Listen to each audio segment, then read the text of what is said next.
اللہ کے محبوب علیہ السلام ایک دن مدینے سے گزر رہے تھے تو ایک شخص جس کا نام تھا سوا، تو وہ گھوڑا لیے جا رہا تھا، حضور کو پسند آ گیا، اس سے کہا کہ یہ بیچتے ہو؟ اس نے کہا بیچتا ہوں۔ کتنے کا؟ اتنے کا۔ کہا کہ رکو میں اس کی قیمت لے کے آیا اور تمہیں دیتا ہوں۔ کسی نے اس کو رکے ہوئے دیکھا تو پوچھا یہاں کیوں کھڑے ہو؟ اس نے کہا مسلمانوں کے نبی سے اس گھوڑے کا سودا ہو گیا ہے تو وہ قیمت لینے گئے۔ اس نے کہا مجھے زیادہ پیسوں سے دے دو، تو اس نے کہا میں تو یار سودا کر چکا ہوں۔ اس نے کہا کہ کوئی گواہ تھا؟ کہا نہیں۔ کہا مکر جانا۔ اس کو پیسوں کی لالچ آ گئی، اس نے کہا ٹھیک ہے حضور، اتنے میں قیمت لے کے پہنچ گئے۔ تو اس نے کہا میں نے تو آپ سے سودا کوئی نہیں کیا۔ حضور نے کہا ابھی تو سودا ہوا ہے۔ وہ کہنے لگا میں نے سودا کوئی نہیں کیا۔ لوگ بھی اکٹھے ہونے لگے، ہجوم بن گیا۔ اب حضور کہے میں نے گھوڑا خریدا ہے، وہ کہے میں نے بیچا نہیں۔ اب جب لوگوں کا ہجوم بنا تو لوگوں کے ہجوم کا بھی ایک پریشر ہوتا ہے۔ تو اس نے کہا کہ اگر بات لوگوں پہ چلی گئی تو صادق بھی یہ ہیں، امین بھی یہ ہیں، تو لوگ تو انہیں سچا کہیں گے۔ اس نے کہا اچھا مجھے یہ بتائیں کہ جب دو آدمیوں کے مابین یوں نزاع بن جائے تو اس میں تسویہ کی صورت کیا ہوتی ہے آپ کی شریعت میں؟ تو حضور نے فرمایا میری شریعت تو کہتی ہے کہ جو مدعی ہے وہ گواہ لائے، والیمین علی من انکر، جو انکار کرتا ہے وہ قسم دے دے۔ اس نے کہا پھر ٹھیک ہے، آپ کا دعویٰ ہے کہ آپ نے گھوڑا خریدا ہے تو پھر آپ گواہ دیں، اور اگر آپ کے پاس گواہ نہیں ہے تو پھر میں قسم دے دیتا ہوں۔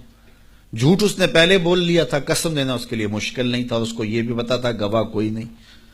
تو اس نے کہا جناب آپ گواہ پیش کر دیں تو میں گھوڑا دے دیتا ہوں جس قیمت پہ آپ بتا رہے ہیں، اور اگر آپ کے پاس گواہ نہیں ہے تو پھر میں قسم دے دیتا ہوں۔ اب بھری بزم تھی، لوگوں کا ہجوم تھا، اور اس نے ایک ایسی بات کی۔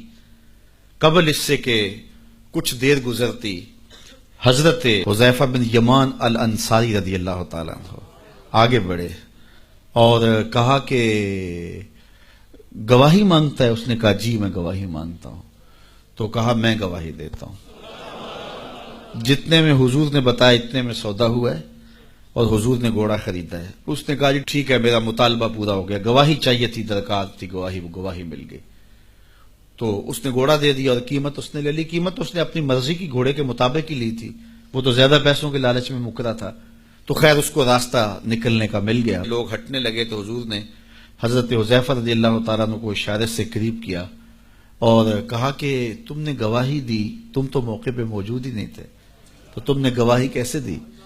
تو حضرت حذیفہ رضی اللہ تعالیٰ عنہ نے کہا حضور گھوڑا کیا ہے، آپ کے کہنے پہ تو ہم نے رب کی گواہی دے دی، ہم نے رب کو دیکھا تھا، آپ نے کہا نہ ہے تو ہم نے مان لیا، تو یہ گھوڑا کیا ہوتا ہے؟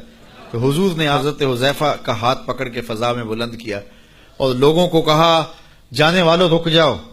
لوگ ٹھہر گئے۔ کہا کسی عدالت کچہری میں گواہ کی ضرورت ہو تو میری شریعت دو گواہ مانگتی ہے، لیکن جہاں میرا خزیمہ ہوگا، ہاں حذیفہ نہیں، خزیمہ بن ثابت انصاری رضی اللہ، جہاں میرا خزیمہ ہوگا وہاں ایک ہی گواہی دو کے قائم مقام ہوگا۔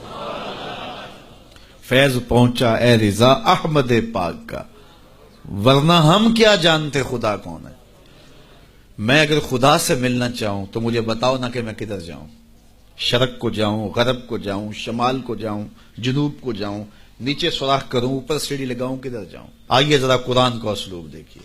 وَإِذَا سَأَلَكَ عِبَادِي أَنِّي فَإِنِّي قَرِيبٌ، حبیب میرے بندے تیرے پاس آ کے میرا پوچھتے ہیں، بندے میرے ہیں، مجھے ڈھونڈتے ڈھونڈتے تیرے پاس آ گئے اور تیرے پاس آ کے پھر میرا پوچھنے لگے۔ فَإِنِّي قریب، ان آنے والوں کو بتلا دیجئے کہ میں دور نہیں ہوں، نیڑے ہی ہوں۔ فا تاقیبیہ کے بعد علماء تفسیر نے لکھا کہ کل مقدر ہے، یہاں کل ماننا پڑے گا۔ فَإِنِّي قریب اے فَقُلْ إِنِّي قریب، ان کو کہہ دیجئے کہ وہ دور نہیں، آگے ہو تو مل جائے گا۔ یہ ہے ترجمہ کل کے مقدر ماننے سے۔ لیکن صوفیہ فرماتے ہیں کل کو مقدر ماننے کی ضرورت ہی کیا ہے، بات ہی سیدھی ہے۔ حبیب میرے بندے مجھے ڈھونڈتے ڈھونڈتے تیرے تک آ گئے، تو محبوب جب تیرے تک آ گئے میں پھر بھی دور ہوں۔ میرے بندے جب مجھے ڈھونڈتے ڈھونڈتے تیرے تک جو آ گئے تو محبوب تیرے تک آ گئے ہیں تو میرے تک آ گئے۔ یہ تیرے پاس آ کے پھر میرا پوچھ رہے ہیں، جو تیرے پاس آ گئے وہ میرے پاس آ گئے، کیونکہ تیرے تک پہنچنا ہی تو میرے تک پہنچنا ہے۔ تو کہا اگر خدا تک پہنچنا ہے تو مصطفیٰ تک جانا ہوگا، بس یہی راستہ خدا تک پہنچتا ہے۔